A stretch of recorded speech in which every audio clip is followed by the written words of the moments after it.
Imagine being late for work, rushing to your car, and finding a 30-foot boat blocking your entire driveway. Not a car, a literal boat on a trailer, parked sideways so you can't even squeeze a bicycle past it. My neighbor, Captain Dave, just stood on his porch and told me to take the bus if I didn't like it. He thought his wealth and his new toy made him the king of the cul-de-sac. He was wrong. He didn't know I was a volunteer fire marshal with the city's safety codes memorized. By the time I was done, Dave didn't just lose his driveway spot. He lost the boat and his entire garage. Welcome back to Karma Files. Dave moved in a year ago and immediately started a space war. He had too many cars and not enough respect. Our houses share a narrow driveway that leads to our back garages. It's a legal easement, meaning neither of us can block it. But Dave didn't care about easements. One Friday, he bought a massive second-hand cabin cruiser. Instead of paying for professional storage, he parked it right in the middle of the shared path. When I asked him to move it so I could get my car out, he laughed. "It's a big boat, buddy. It stays where it fits. Maybe you should have bought a smaller car." He left it there for 3 days, forcing me to park 2 blocks away and walk in the rain. He thought he was untouchable. I didn't call a tow truck. I knew Dave would just sue me for damages. Instead, I looked at the boat's registration stickers. They were 3 years out of date. Then, I looked at where the boat was sitting. It wasn't just blocking me.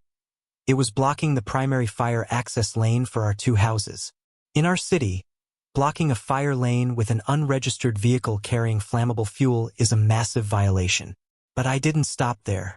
I noticed Dave had recently converted his garage into a man cave with a bar and a heavy-duty electrical setup to power his boat's cooling system.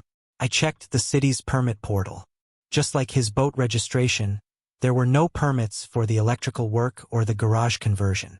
Monday morning, I made 2 phone calls, one to the Marine Board and one to the fire inspector.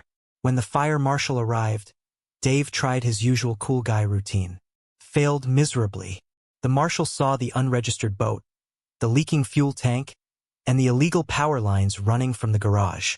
Because the boat was unregistered and posed an immediate fire hazard in a shared easement, the city didn't just ticket him. They called a heavy-duty recovery team and seized the vessel on the spot. But the real kicker? The fire marshal performed a safety sweep of the garage.